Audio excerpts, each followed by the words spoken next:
Hello students, welcome you all to my YouTube channel प्रारोक्स BSCB। मैं सोनू कुमार और आज आप लोगों के लिए एक बहुत ही बड़ी खुशखबरी, जो आप लोगों को पता है कि आप लोगों को डिप्लोमा का रिजल्ट आ गया है। तो सबसे पहले बहुत बहुत बहुत बहुत कॉन्ग्रेचुलेसन आपको और आपके फैमिली को कि आप इंजीनियर बनने जा रहे हो। आपको यहाँ पे हमारे पास क्या है कि मैं सोनू कुमार, मैं इंडियन नेवी में सर्व कर रहा हूँ। मैं खुद डिप्लोमा हूँ, एक इलेक्ट्रिकल इंजीनियर हूँ और उसके बाद मैंने इंडियन कोस्ट गार्ड ज्वाइन किया है, बोले तो इंडियन नेवी ज्वाइन किया है। तो जब मैं घर आया हूँ छुट्टी में, तो उसके बाद बहुत सारे बच्चे हैं जो आ रहे हैं और हमसे बार बार पूछ रहे हैं कि सर मेरा रैंक इतना है, जैसे हमारा यूआर में रैंक इतना है, BC में रैंक इतना है, EBC में इतना है, SC ST में इतना है, तो हमें कौन सा ब्रांच मिलेगा, हमें अच्छा ब्रांच मिलेगा या नहीं मिलेगा। सबसे पहले तो बहुत लोग को पता भी नहीं है कि हमारा ब्रांच क्या है, जैसे हमें कौन से ब्रांच लेने हैं, इलेक्ट्रिकल लेने हैं, मैकेनिकल लेने हैं, सिविल लेने हैं, इलेक्ट्रॉनिक्स लेने हैं, कौन से लेने हैं उनको ये भी नहीं पता। या फिर उन्हें सबसे बड़ा एक कन्फ्यूजन क्या है कि हमें कॉलेज चाहिए तो पटना में ही चाहिए, उसके अलावा हमें कॉलेज नहीं चाहिए, उसके लिए मुझे क्या करना पड़ेगा। ऊपर से भी क्वेश्चन क्या आ रहा है कि सर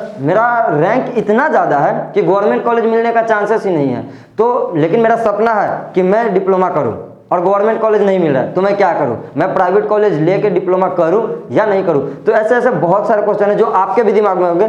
जब मेरा डिप्लोमा क्लियर हुआ था तो मेरे भी दिमाग में ऐसे ऐसे बात थे। मैं खुद बहुत ज़्यादा परेशान था कि मेरे को पटना में ही कॉलेज लेना है, पटना में कॉलेज लेने के लिए मैं बहुत ज़्यादा परेशान रहता था। तो ऐसे ऐसे बातें थी। तो आज की इस वीडियो में हम धीरे धीरे करके एक एक टॉपिक के ऊपर हम बात करने वाले हैं। तो अभी हम देखते हैं सबसे पहले कि अगर आपका रैंक कहीं भी लाई करता है, यूआर में, BC में, EBC में, SC ST में, आपका रैंक चाहे कितना भी बड़ा है, आपने डिप्लोमा क्लियर किया है और अगर आपको लग रहा है कि आप डिप्लोमा से बहुत ज़्यादा कुछ बड़ा डिजर्व करते हो, IIT डिजर्व करते हो, कुछ और डिजर्व करते हो, तो आपको डिप्लोमा नहीं कर रहे हो तो कोई बात नहीं। लेकिन अगर आप डिप्लोमा कर रहे हो, अपने दिमाग से डिप्लोमा निकाले हो और आपको लग रहा है कि हमको करना है, तो रैंक चाहे आपका कुछ भी है, आपको जो करना था वो आपको एग्जाम से पहले करना था कि आपको पढ़ाई अच्छा करना था ताकि आपका रैंक अच्छा है। अब जो रैंक आपका आ गया है वो आ गया है, उसमें अब आपको कोई डाउट नहीं है। तो अब आपको क्या करना है कि जो भी रैंक आया है, काउंसलिंग करवाने हैं 110%। काउंसलिंग तुम करवाओ। काउंसलिंग का बहुत सारा चीज़ है, फर्स्ट काउंसलिंग होगा, उसके बाद भी सेकंड काउंसलिंग होगा, उसके बाद थर्ड काउंसलिंग। अगर मान लो कॉलेज नहीं भर रहा है फर्स्ट और सेकंड काउंसलिंग में, तो थर्ड काउंसलिंग भी होगा, उसमें कोई डाउट नहीं है। तो तुमको क्या करना है कि रैंक चाहे जो भी आ गया है, अभी हम बात नहीं करेंगे कि अगर तुम्हारा यूआर में इतना रैंक है तो क्या मिलेगा, BC में इतना रैंक है तो क्या मिलेगा, EBC में इतना है तो क्या मिलेगा, तुम्हारा रैंक कितना है वो उसके बारे में अभी बात नहीं करेंगे। अगर तुमको लगता है कि हमें पर्सनली चेक करवाना है कि सर मेरा रैंक 3000 है, मेरा रैंक 25 है, मेरा रैंक 38000 है, मेरा रैंक सर इतना है, मेरे को ये ब्रांच चाहिए, मिलेगा कि नहीं मिलेगा, अगर ये चीज़ तुम्हें चाहिए तो तुम कमेंट करो। नेक्स्ट वीडियो हम बताएंगे कि अगर तुम्हारा इतना रैंक है या इसके बीच में रैंक है तो तुम्हें कौन सा ब्रांच मिलेगा और कौन सा कॉलेज मिलेगा। अभी हम सिर्फ एक बात बता रहे हैं कि रैंक तुम्हारा चाहे कोई भी हो वो मैटर नहीं करता है। तुम सिंपल क्या करो कि काउंसलिंग करवाओ। काउंसलिंग चाहे जो भी हो, फर्स्ट काउंसलिंग हो रहा है तो सबसे पहले तुम फर्स्ट काउंसलिंग को है उसको अटेम्प्ट करो और देखो कि तुम्हें कौन सा ब्रांच मिल रहा है, ठीक है, चाहे जो भी ब्रांच मिल रहा है। और पहले आप काउंसलिंग करवाओ, उसके बाद जो आपको कॉलेज मिले, जो आपको ब्रांच मिले, उसके बारे में देखते हैं। तो अब है हमारे पास कि ब्रांच, जैसे ब्रांच में है कि अगर सर हम मानते हैं कि काउंसलिंग करवा रहे हैं तो सबसे पहले हमारा चॉइस क्या होगा कि ब्रांच, कि हमें कौन सा ब्रांच। जैसे अपना बिहार है, उस बिहार में 4 ब्रांच ऐसा है जिसका पढ़ाई आपको हर जगह पे मिल जाएगा। इवन आपका अगर कॉलेज मधुबनी में ले रहे हो, सहरसा में ले रहे हो, कहीं भी ले रहे हो, तो आपको ब्रांच के हिसाब से तैयारी आपको हर जगह हो जाएगा। तो इसलिए जो हमारा बिहार है वहाँ पे जो मोस्ट डिमांडिंग है वहाँ पे हमारा इलेक्ट्रिकल आता है, मैकेनिकल आता है, इलेक्ट्रॉनिक्स आता है और सिविल आता है। ये 4 ब्रांच ऐसा है जिसका तैयारी बिहार में आराम से हर जगह हो जाएगा। मतलब आपको सेमेस्टर के लिए बहुत ज़्यादा टेंशन लेने का ज़रूरत नहीं है। अगर आपके कॉलेज में पढ़ाई हो रहा है तो अच्छा है, और नहीं हो रहा है तो आप कहीं ना कहीं से कर लोगे। इसके अलावा और भी बहुत सारे ब्रांच है, अगर आपको ये ब्रांच नहीं मिलता है तो वो आप ले सकते हो।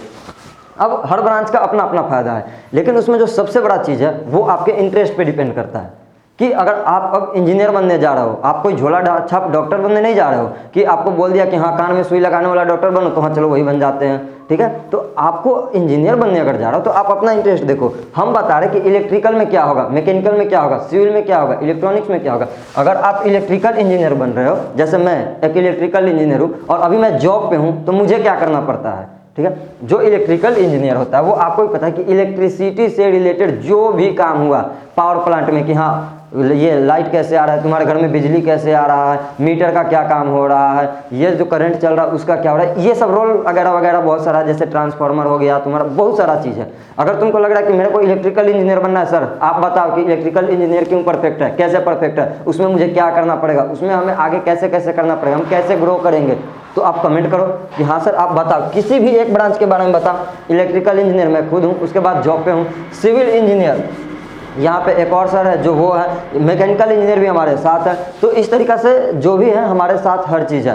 तो अगर तुम्हें लगना है तो बताओ। तो जैसे ये हो गया कि इलेक्ट्रिकल में मैंने बता दिया कि आपको क्या करना है। अगर तुम्हारा इंटरेस्ट है इलेक्ट्रिकल की तरफ तो आओ, लेकिन तुम्हें लग रहा है कि तुम्हारा इंटरेस्ट है जब जो भी तुम घर देखते हो तुमको उसका डिज़ाइन करने का मन करता है, तुमको वो कैसे बन रहा है नहीं बन रहा है, उसमें क्या पिलर डालना है, उसका नक्शा कैसे तैयार करना है, तुम्हारा इंटरेस्ट उस चीज़ से है और तुम आ रहे हो इलेक्ट्रिकल इंजीनियर बनने, तो तुम फेल हो जाओगे। उससे अच्छा है कि तुम्हारा अगर इंटरेस्ट उसमें है तो आप सिविल इंजीनियर को प्रीफर करो, क्योंकि सिविल इंजीनियर में वो काम हो रहा है। ठीक है। ऊपर से अब हम बात करते हैं मैकेनिकल और इलेक्ट्रॉनिक्स का। तो मैकेनिकल का भी सेम है कि कुछ अपना है, जैसे मोटर हो गया, अपना बाइक बन रहा है उसके अंदर का क्या काम है, गाड़ी बन रहा है उसके अंदर का क्या काम है, बहुत सारा चीज़ है। उसी तरीक़े से इलेक्ट्रॉनिक्स हो गया, जो भी आपके पास सिस्टम है, मान लो कि लैपटॉप हो गया, आपके पास कैमरा हो गया, जो भी चीज़ दिख रहा है उसके अंदर में चिप कैसे डिज़ाइन हो गया, वो फंक्शन कैसे कर रहा है, वो सब चीज़ हो गया। अगर आपको पूरा का पूरा जो मानते हैं कि इंटरेस्ट है वो कंप्यूटर के ऊपर है, ठीक है, आपको लग रहा है कि यार सॉफ्टवेयर कैसे चल रहा है, ये कंप्यूटर में ये चीज़ कैसे हो रहा है, मतलब आपका इंटरेस्ट किस पे है, तो आपका इंटरेस्ट कंप्यूटर में है, मतलब आप कंप्यूटर इंजीनियरिंग लो। ठीक है। तो इस तरीक़ा से तो डिप्लोमा में ये जो ब्रांच है बिहार में जो प्रीफर किया जाता है वो इसलिए किया जाता है कि अगर हमारा तैयारी कॉलेज में नहीं हो रहा है या हमको नहीं समझ में आ रहा है तो एक सोर्स होना चाहिए जहाँ से हम तैयारी कर सकते हैं, तो वो हो सकता है। अब आप यहाँ पे ये नहीं बोल सकते हो कि इलेक्ट्रिकल बेकार है। अभी हम बता रहे हैं कि इलेक्ट्रिकल अच्छा है। जैसे अगर हम इलेक्ट्रिकल का बात करें और इलेक्ट्रॉनिक्स का बात करें तो इंडियन कोस्ट गार्ड जो है वो सिर्फ और सिर्फ इसी दो ब्रांच को लेता है, इलेक्ट्रिकल को और इलेक्ट्रॉनिक्स को। तो अब तो तुम बोलोगे कि सर मैकेनिकल इंजीनियर बेकार है, सर सिविल इंजीनियर बेकार है, लेकिन अब देखो यहाँ पर सिविल इंजीनियर क्या है कि बिहार में आज से 2-3 साल पहले वैकेंसी नहीं आ रहा था, लेकिन अभी 3 वैकेंसी ऐसा आया है। जो बच्चे 2018 में सिविल इंजीनियर पास किए हैं, आपके आसपास में जितने भी सिविल इंजीनियर थे वह सब अभी जॉब पे होगा। क्यों? क्योंकि ये 2019 में ही वैकेंसी आया था। 2019 से लेकर 2020 के बीच में जितने भी सिविल इंजीनियर थे उसके लिए बिहार सरकार ने 3 जॉब निकाला था। PRD निकाला था, LRC निकाला था, BTSC निकाला था। अब ये तीनों क्या होता है, अभी तुम मत जाना यार, अभी तुम्हें ये ज़रूरत नहीं है, तुम अभी जाओ इंजीनियरिंग करो। तो इस तरीक़ा से आया था। उसमें क्या हुआ था कि मार्क्स बेसिस पे सिलेक्शन हो रहा था कि अगर तुम डिप्लोमा में पास किए हो, 80% पे पास किए हो तो तुमको अच्छा मिल गया, तुम्हारा सर्विस हो गया।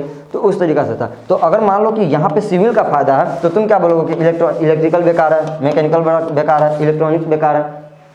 सबका अपना अपना फ़ायदा है। तुम अपना इंटरेस्ट देखो। तुम इस बात से बहुत ज़्यादा खुश रहो कि अगर तुम डिप्लोमा के बदले अगर कुछ और करने जा रहे हो जो डिप्लोमा से लोअर हो, जैसे जनरल कंपटीशन या कुछ और या कुछ भी, तो उससे यह कहीं ना कहीं बहुत ज़्यादा अच्छा है। क्योंकि डिप्लोमा करने के बाद, इंजीनियरिंग करने के बाद लोगों को लगता है कि तुम पैसा बर्बाद कर रहे हो, तुम अपना टाइम बर्बाद कर रहे हो, लेकिन तुम अपने आप को एक काबिल बनाते हो। ठीक है। तो इसलिए डिप्लोमा बहुत ज़्यादा अच्छा। और डिप्लोमा में एक सबसे बड़ी बात खास क्या है कि जब भी होता है हर बार तुम्हारे पास ऑप्शन आते रहते हैं। जैसे डिप्लोमा में क्या हुआ, जूनियर इंजीनियर, तो हर एक स्टेट जो है वह अपने लिए वैकेंसी निकालता है। उसी तरीके से सेंट्रल गवर्नमेंट के भी अंदर आता है। तो डिप्लोमा कर लेने के बाद तुम्हारे पास ऑप्शन एग्जाम देने के बहुत ज़्यादा रहते हैं। डिपेंड करता है तुम्हारे ऊपर कि तुम कितना जल्दी क्रैक कर रहे हो। और दोस्त अभी तुम इंजीनियरिंग स्टार्ट करने जा रहे हो, तुम पढ़ाई करो अच्छा से।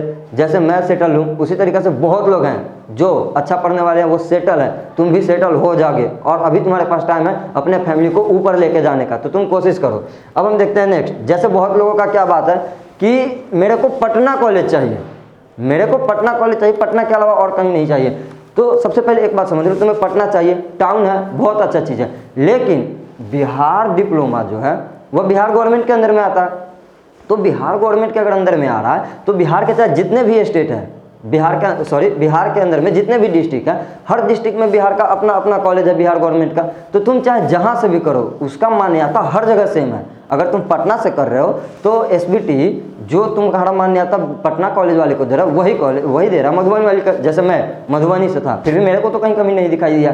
तो पटना से करो या मधुबनी से करो, हर जगह तुम्हारा चीज़ सेम है, तुम्हारा मान्यता वही है। तो सबसे पहले तुम प्रीफर करो, अगर तुम चाह रहे हो कि मेरे को पटना चाहिए तो तुम डालो, अगर तुम्हें मिल गया तो तुम ले लो, अगर तुम्हें पसंद है तो। लेकिन अगर पटना के अलावा तुम्हें कहीं भी मिल रहा है, इस बात का तुम टेंशन ही छोड़ दो कि कोई भी फर्क पड़ने वाला है, ठीक है, क्योंकि पटना के अलावा अगर तुम्हें कहीं भी मिल रहा है तो अच्छा है। और उसके बाद देखते हैं, और एक सबसे बड़ा बात है कि हमें गवर्नमेंट कॉलेज लेना है या प्राइवेट कॉलेज लेना है। दोस्त, तुम गवर्नमेंट कॉलेज, अगर तुम एग्जाम क्लियर किए हो, तुम्हारा गवर्नमेंट कॉलेज हो रहा है, तो डेफिनेटली तुम्हें गवर्नमेंट कॉलेज लेने हैं। लेकिन अगर मान लो कि तुम्हारा गवर्नमेंट कॉलेज में रैंक नहीं आ रहा है और तुम्हारा मन है कि हम डिप्लोमा करें ही करें, तो तुम डेफिनेटली प्राइवेट कॉलेज से जाओ, क्योंकि वहाँ भी कोई बहुत बड़ा इशू नहीं है। जो तुम्हारा डिमांड है, जैसे अगर मान लो कि तुम 3 साल के बाद डिप्लोमा क्लियर करते हो और ये बच्चा है जो गवर्नमेंट कॉलेज से किया और ये बच्चा है जो प्राइवेट कॉलेज से किया, तो फ़र्क कुछ नहीं पड़ता। फ़र्क सिर्फ इतना सा पड़ता है कि तैयारी का, यहाँ बोलने के लिए हो जाएगा कि तुम गवर्नमेंट से पास किए हो, यहाँ बोलने के लिए हो जाएगा कि तुम प्राइवेट से पास किए हो, यहाँ पे गवर्नमेंट पे हो जाएगा कि तुम्हारे फैमिली पे बहुत ज़्यादा प्रेशर नहीं रहेगा पैसा का, लेकिन प्राइवेट में हो जाएगा कि वो प्रेशर रहेगा, ठीक है। और एक सबसे बड़ा बात है कि अगर मान लो कि तुम्हें ब्रांच नहीं मिल रहा है, जैसे इलेक्ट्रिकल, मैकेनिकल, इलेक्ट्रॉनिक, सिविल, इसमें से या कोई और ब्रांच नहीं मिल रहा है, अब तब तुम क्या करोगे? तुम्हें डिप्लोमा करना है, ठीक है, या फिर तुम्हें पटना चाहिए और पटना अभी नहीं मिला, तब तुम क्या करोगे? लेकिन तुम्हें पटना ही चाहिए, तुम पटना के लिए ही पागल हो, या फिर तुम इलेक्ट्रिकल के लिए पागल हो, या तुम सिविल के लिए पागल हो, मतलब तुम जो ब्रांच चाह रहे हो वो ब्रांच नहीं मिल रहा है, या जहाँ पे तुम कॉलेज चाह रहे हो वहाँ पे नहीं मिल रहा, तब तुम क्या करोगे? तो भाई अगर मेरा मानो तो तुम क्या करो कि जो भी ब्रांच तुम्हें अगर फर्स्ट काउंसलिंग में मिल रहा है, फर्स्ट काउंसलिंग में तुम वो ब्रांच ले लो, सेकंड काउंसलिंग होगा उसमें तुम देखना, फिर तुम जो चाहते हो अगर वो मिल गया तो तुम्हारा ट्रांसफ़र हो जाएगा उस ब्रांच में, तुम उसको छोड़ देना, ठीक है। और अगर सेकंड में भी नहीं हुआ तो थर्ड काउंसलिंग में होगा, तुम वो ब्रांच को ले लेना, फिर छोड़ देना। सेम जगह का भी वही है, अगर मान लो कि तुम्हें मधुबनी में मिल गया या सहरसा में मिल गया, तुम्हें चाहिए कहाँ? पटना में, तो तुम पहले फर्स्ट काउंसलिंग जो हो रहा है उसमें सहरसा या मधुबनी या जो भी जगह मिल रहा है वहाँ ले लो, उसके बाद सेकंड काउंसलिंग आएगा तो उसमें देखना, अगर तुम्हारा ट्रांसफ़र हो रहा है उसमें मिल रहा है तो उसमें ले लो, अदरवाइज छोड़ देना, मतलब वहाँ से कंटिन्यू करना। सेम उसी तरीक़ा से है। एक और तुम्हारे पास मौका होता है कि 1 साल के बाद जब 1 ईयर तुम कंप्लीट करते हो और अगर मान लो तुम इलेक्ट्रॉनिक्स ब्रांच से लेके पढ़ रहे हो, तुम्हें चाहिए इलेक्ट्रिकल ब्रांच, तो 1 साल बाद भी ये ट्रांसफ़र होता है कि अगर फर्स्ट ईयर तुम बहुत अच्छे से पढ़े हो, तुम्हारा अच्छा खासा रेपुटेशन है कॉलेज में, तुम अच्छा से सेमेस्टर क्लियर करे हो, कोई भी एग्जाम फेल नहीं किए हो, तो अगले साल भी क्या होता है कि ये तुम्हारा इंटरनली ट्रांसफ़र हो जाता है, इलेक्ट्रिकल से इलेक्ट्रिकल में, इलेक्ट्रॉनिक से इलेक्ट्रिकल में, मतलब कोई ब्रांच से दूसरे ब्रांच में तुम्हारा ट्रांसफर हो जाएगा 1 साल बाद भी। और सेम कॉलेज का भी सेम चेंज है कि अगर मान लो तुम्हारा सहरसा में है तो 1 साल बाद भी अगर तुम चाहो तो अपना करवा सकते हो ट्रांसफर, ठीक है। तो अगर इसके अलावा और कोई भी इंफॉर्मेशन लग रहा है जो हमें जानने हैं कॉलेज जाने से पहले, तो तुम कमेंट बॉक्स में करो, हम तुमको बताने का कोशिश करते हैं। मिलते हैं नेक्स्ट वीडियो में, तब तक के लिए बाय।